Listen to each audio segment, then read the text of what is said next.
سارا عمل کر والا ہے، عمل نہیں جس کے پاس، اس کے پاس کچھ نہیں ہے، صاف سی بات ہے۔ اللہ کے ایک ولی نے بہت پیاری بات کہی، اور میں آپ کی نظر بھی کر دوں، جس کو بھی حرمین شریفین جانا ہو تو اس نظر سے بھی جائے،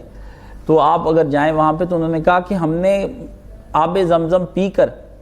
بڑی دعائیں کی، اللہ علم نافع دے، رزق وسیع دے، فلانی شاید یہ وہ ساری دعا کر لی، کہتے افسوس کہ میں نے اللہ سے وہاں اپنے لیے ایک مقبول عمل صالح نہیں مانگا،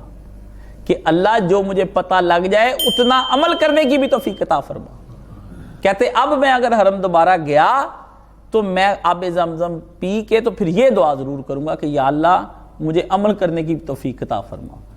ٹھیک ہے نا۔ تو یہ اب آپ میں سے جو کوئی جائے تو آب زمزم پی کے اس کے بعد دعا قبول ہوتی ہے، تو لازمی طور پر یہ دعا جو ہے اپنے لیے رکھے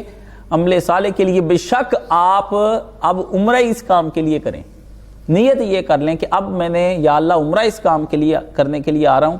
ایک تو میرے سارے گناہوں کو معاف کر دے، اور دوسرا میں تجھ سے عمل صالح مانگنے کے لیے آ رہا ہوں، جتنا علم ہو گیا ہے مجھے